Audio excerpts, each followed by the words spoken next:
you ready for the King of the Ice?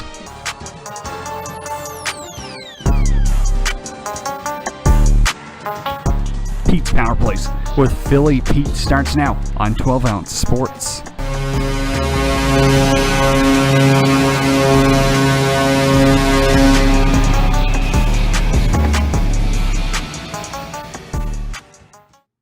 It is that time, ladies and gentlemen. Welcome to the Thursday, October 1st, 2020 episode of Pete's Power Plays, hosted by the one, the only King of the Ice himself, Philly Pete, and we are live on 12 Ounce Sports and Zingo TV, channel 761. Hope you're all tuning in to today's episode. Welcome aboard, everybody, ladies and gentlemen. I hope you had a phenomenal week so far. Tomorrow's Friday. Get to the weekend. Let's rock and roll. We're already in October. A fantastic month, I should say. And let's get to it. So this show, Pete's Power Plays, as always, is sponsored by MyBookie.ag. When going to MyBookie.ag, please make sure you use the promo code 12Ounce Sports. That's 12OZ Sports. All one word when making your first account, and they will match your first deposit up to $1,000. Simple as that. You really don't want to be missing your chance to be cashing out large when it comes to the NFL season. Football's in full swing. College football is in full swing. We have the NBA Finals. We have the MLB playoffs. We have soccer. We have UFC. We have everything rocking and rolling right now, and the best place to go and cash out large is, again, MyBookie.ag. Once again, use the promo code 12Ounce Sports, 12OZ Sports, simple as that, and they'll match your first deposit up to $1,000. Also, Zingo TV. Yes, I said it right. Zingo TV, channel 761. Ladies and gentlemen out there that are tuning in right now, welcome aboard. Welcome aboard to Pete's Power Plays, hosted by the one, the only, Philly Pete, of course. Zingo TV, channel 761. Those that don't have Zingo TV, please make sure you download the app on your smart TV. Use the promo code 12Ounce, that's 12OZ, and from there you'll be streaming live all of our phenomenal shows on 12 Ounce Sports, including yours truly, Pete's Power Plays. So ladies and gentlemen, welcome aboard a beautiful Thursday afternoon, Thursday morning out west. Those rising shiners that are grabbing their cup of joe, welcome aboard. We're in October. This is crazy. We're already in October. The year is flying by, and man, do we all want 2020 to end. I mean, I know I do. So, looking back at this crazy year, it's been more than extraordinary. It's been crazy, absolutely crazy. Everything that we all dealt with for this whole year, man, we are rocking and rolling this year. We are 3 months away to 2021. Man, I think we're all ready for 21. I think we're all ready for 2021, to be honest with you. Hockey is starting up 2 months from today.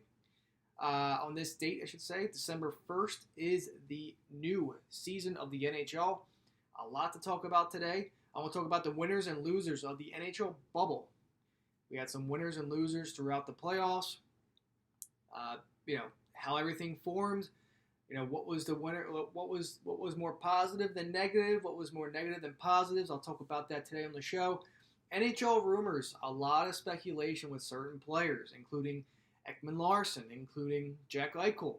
Ghost is also on the trade block from the Philadelphia Flyers. Shane Gostisbehere is on the block as we speak too. Also, a couple of trade rumors as well. I like to get involved with the NHL, of course, when it comes to trade rumors, player news, but we'll get into that today as well. And then last but not least, I know I mentioned this first, but the Jets and the Denver Broncos tonight, Thursday Night Football, not the best game that we want to see, but still, it's football on a Thursday night. What better way to start the weekend right now than tonight? Jets, Broncos. I will give you my player locks. I know yesterday I did mention Noah Fant and Sam Darnold are two locks because, well, Driscoll is out for this game tonight, and I believe Mark Rypien's son, Brett Rypien, will be in at quarterback for the Denver Broncos. So you will most likely need to add him into your lineup. See, when it comes to daily fantasy, you always have to have both quarterbacks. Okay, you really do. Especially when it comes to Sunday Night Football, Monday Night Football. It's really important that you take both quarterbacks for each Thursday night, Sunday night, and Monday night games respectively. So that's how you get the points. That's how you rack it up. That's why we've been so successful.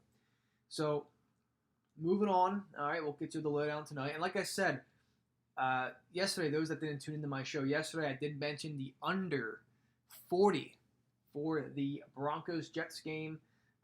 This is one of my plays for tonight. Under 40 in the Jets Broncos game.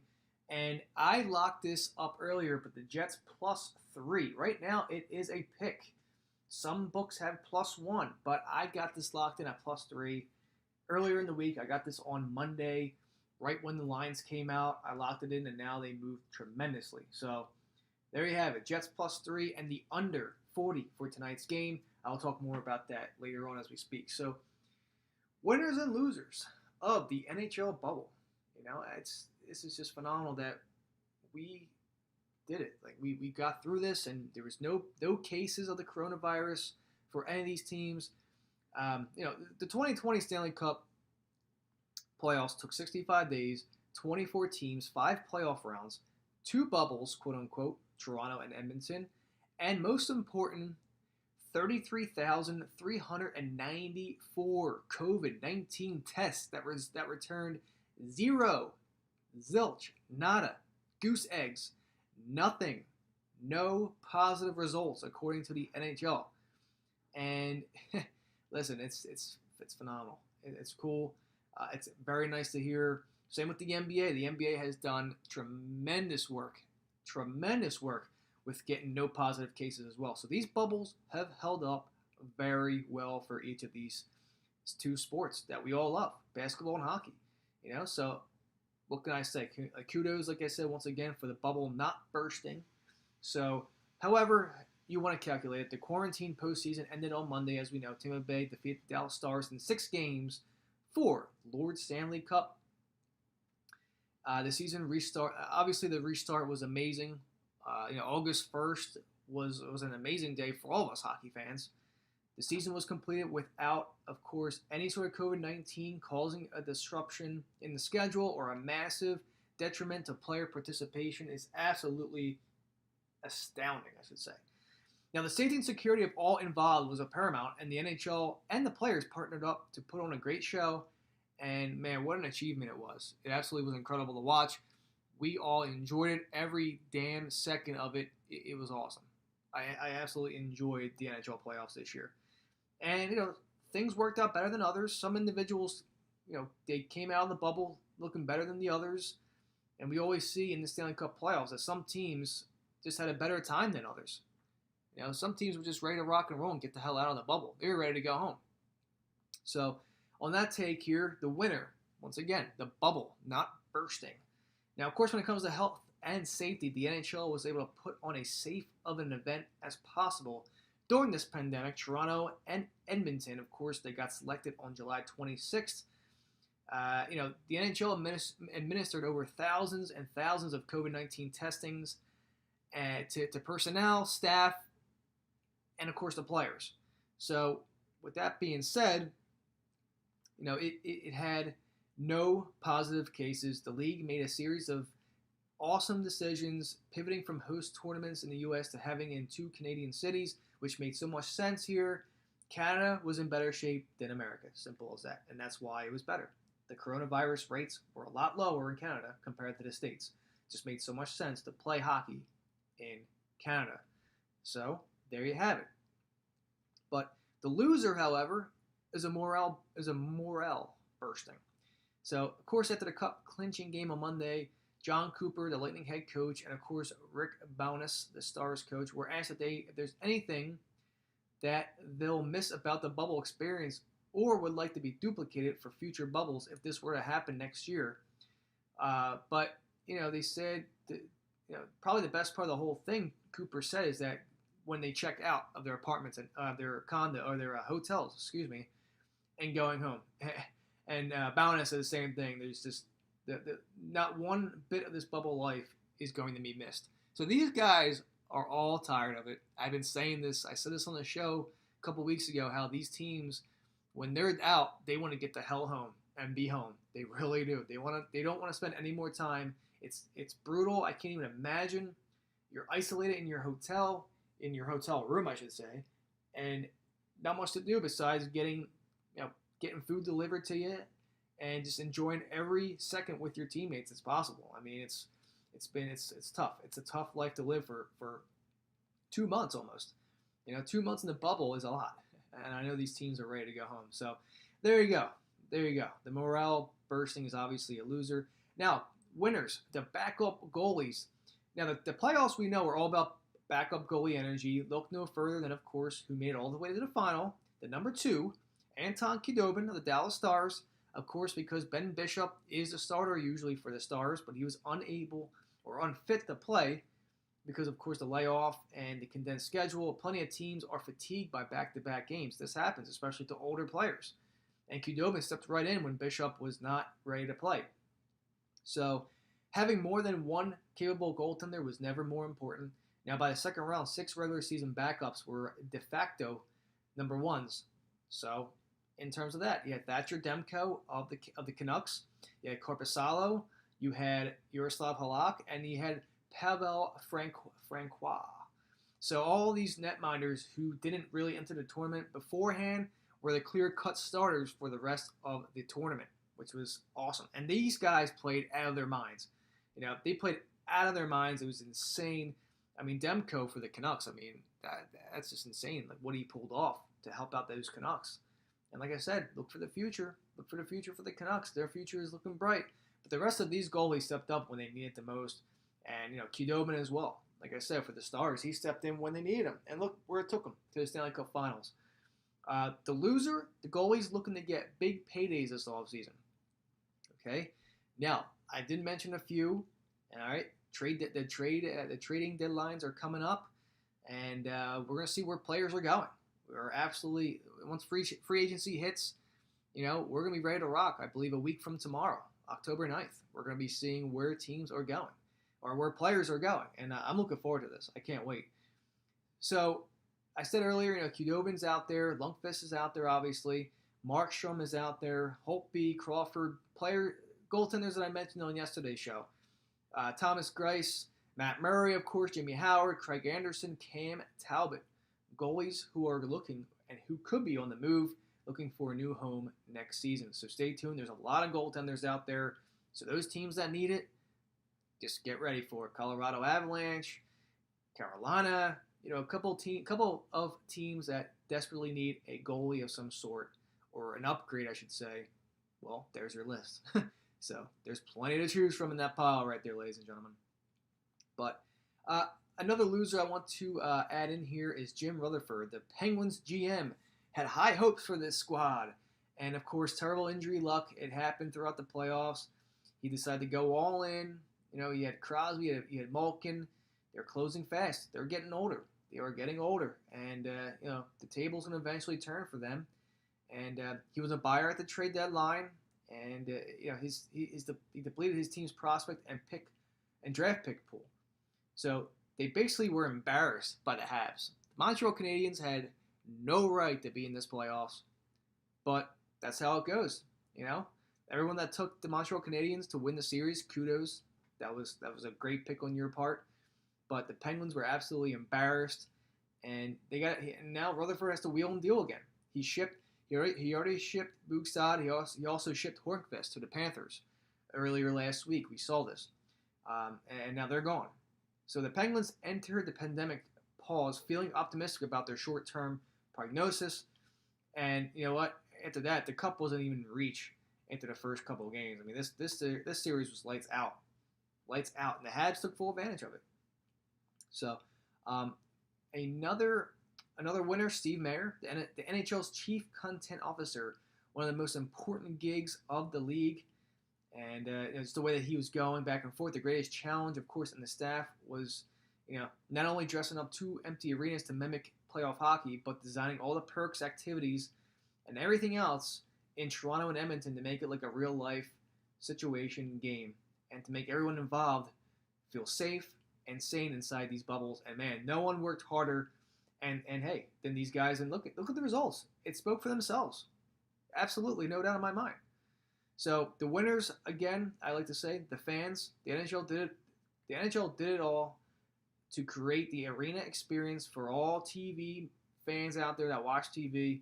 The NHL did it all as they could. Crowd noises, soundboard music, everything. Everything. It kind of like mimicked the EA Sports Library during games. That's basically what it was. But, it was enough to trick us, everybody, to make the games exciting. You had the goal horns, you had music, you had intros, for each home team. Like it mimicked as if they were playing at their home arena. Simple as that. And it included the usual dynamic in the series, the shift of momentum. Perhaps that's why only 4 series went the distance in the postseason's 5 rounds. It makes sense. But you know what?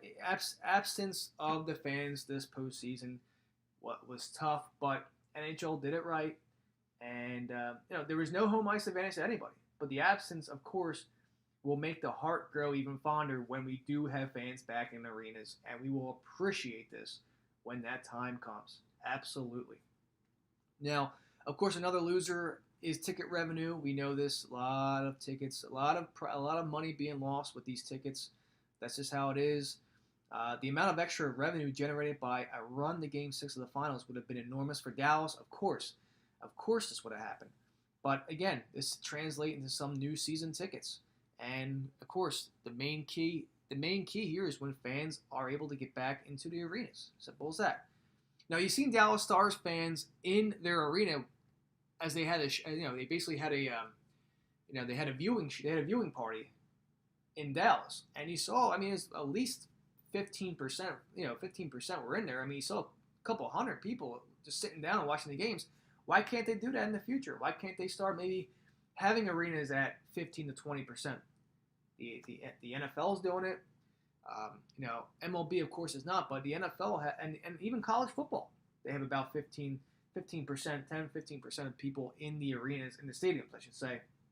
But hockey, why not? Why not do it? If you have fans attending a viewing party in an arena already with a couple hundred, why not leave that for the rest of the way?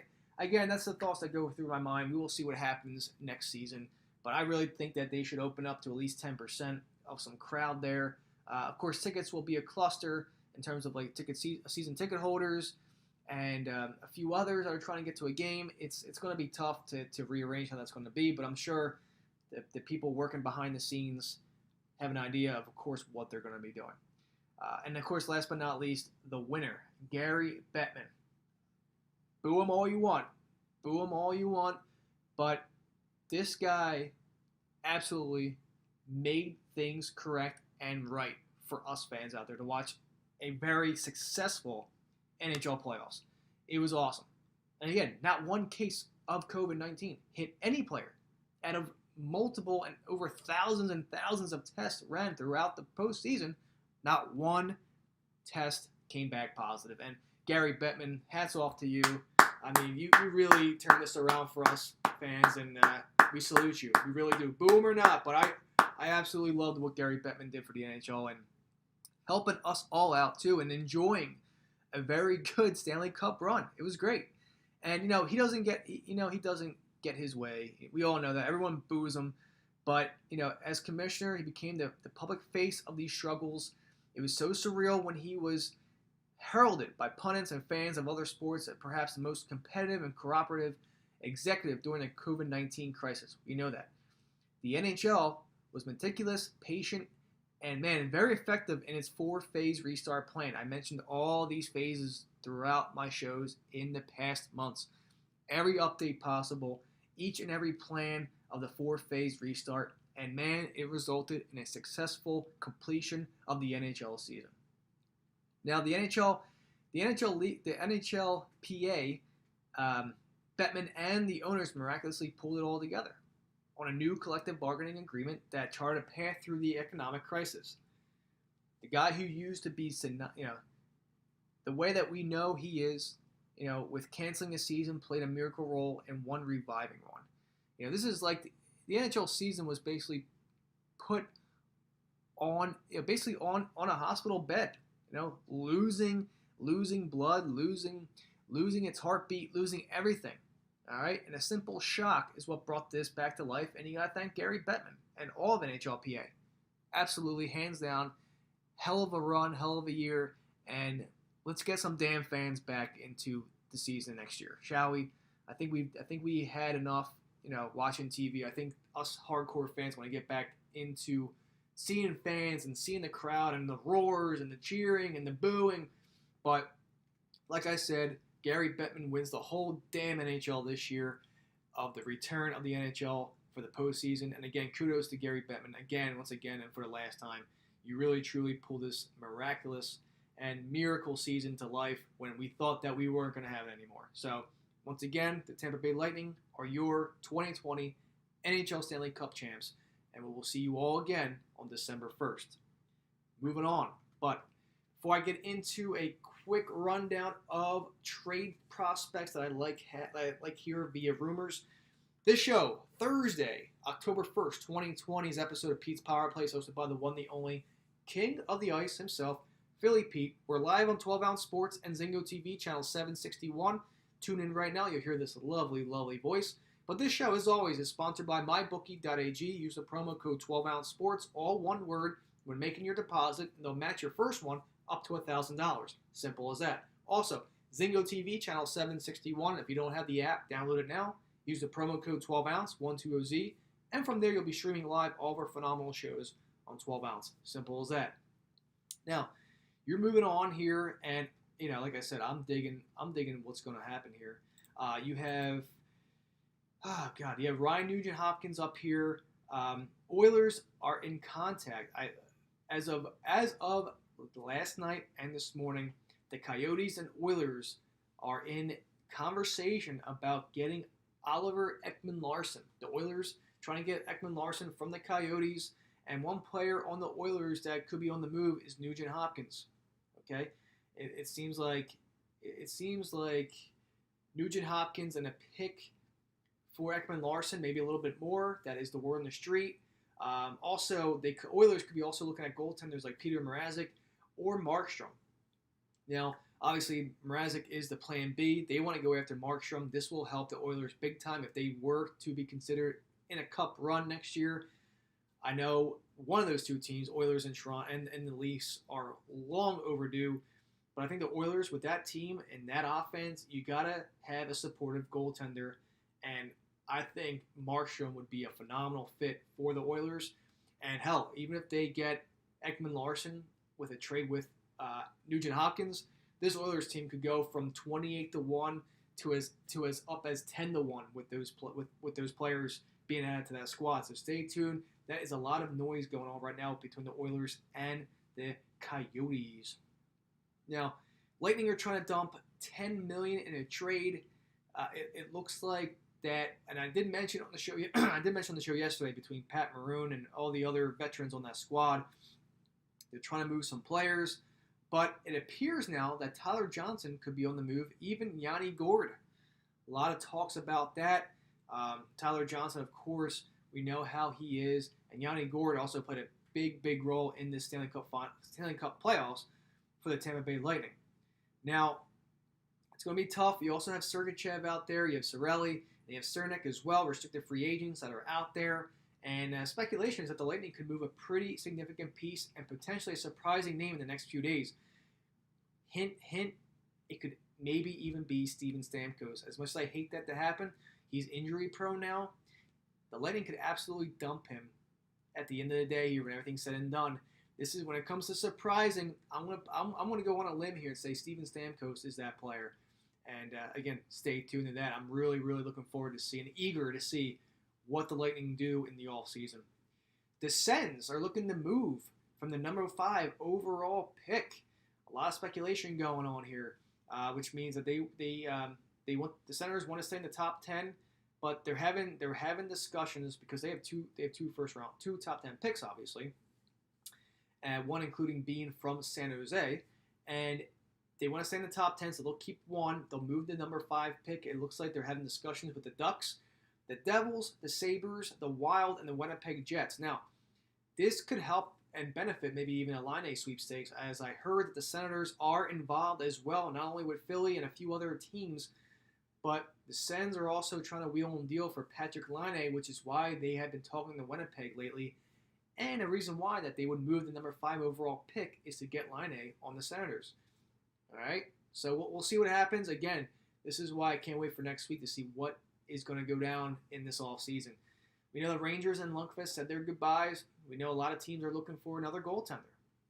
I'm not sure where he's going to go to, but he could definitely go back to another Stanley Cup contender team and try and squeeze out as money as he can in his last couple of years. But stay tuned to that. I know there's a bunch of teams that will be eager to get Lundqvist as well, so we'll see what happens. But these are just crazy, crazy insights that I've been seeing, that I'm trying to tell you all out there.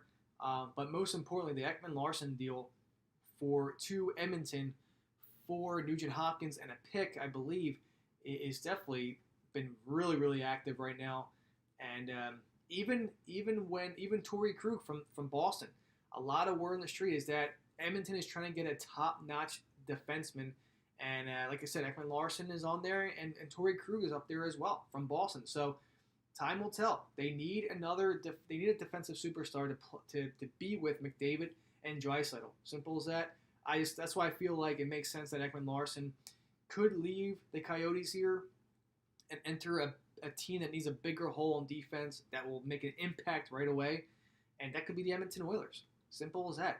So time will tell. And like I said, Shane Gostisbehere from the Flyers, he is on the block as well. 27-year-old, probably having the worst NHL season by far, only 12 points in 42 games, along with a minus rating as well. Everyone loved him. Everyone loved the bear emoji with the ghost emoji, but the love of Philly is no more savoring for us Flyers fans, as he has been falling off the earth for Philly. And now all of our hopes now is that someone could take him and basically take care of him and salvage him for us. So we'll see what happens. But sayonara to Ghost. I feel bad, but when you only have 12 points in 42 games, that's pretty pathetic. Knowing how lovable you were for our city, you're a great guy. You did what you had to do, but it's been rough. It's been rough for you. But that really concludes that. And again, Torrey Krug is also in line for the Edmonton Oilers as well. So stay tuned. A lot of info coming in for the Oilers. So you Oilers fans tuning in, I'm sure, are very happy and looking forward to this off season because you need it. You Canadian teams need something. You really do. So that wraps up the rumor mill. And now, last but not least, my last 2 minutes of the show, I want to talk about my Thursday night NFL daily fantasy football lineups. My locks are in, and I hope you're tuning in because Week 4 is here. And let's start off. Sam Darnold and Brett Ripien should be 2 automatic locks for you guys tonight out there and ladies that play daily fantasy. Also, I'm not changing the fact that I had Noah Fant in there. He's still locked in my lineup. I've been saying all along, Darnold and Fant were locks from 2 days ago. And now the fact that Driscoll is out, you can replace him with Brett Ripien. So Sam Darnold, Noah Fant, and Brett Ripien should be absolute top locks for your Thursday night fantasy football lineups. And now if you're looking at MVP rankings here, you know what? When I'm looking at this now, I truly think that Sam Darnold and Brett Ripien should be your MVP rankings right there, one or the other. I really do favor Sam Darnold over Brett Ripien, but it really depends on what you like more. But both quarterbacks should be up there on your rankings for the MVP. If you're not feeling that, Melvin Gordon by far should be your running back MVP if you're going to play that way and not the 2 quarterbacks. And then you have a little chance here, and I'm going to go on a limb and say Jerry Jeudy could also have a little blow up of the game as well, maybe even Jamison Crowder. So we'll see what happens, but that's what I like as my MVPs. Now, if you're looking at flex, my rankings, I have Melvin Gordon. I have both quarterbacks. I have Sam Ficken. I also have Chris Herndon and Jerry Jeudy. Okay, Philip Lindsay's out tonight, so don't bother with that. Frank Gore, don't even bother with him either. But I really love Gordon, both quarterbacks, and a mix-up between Herndon, Jeudy, and Sam Ficken. So there you have it. But once again, player locks.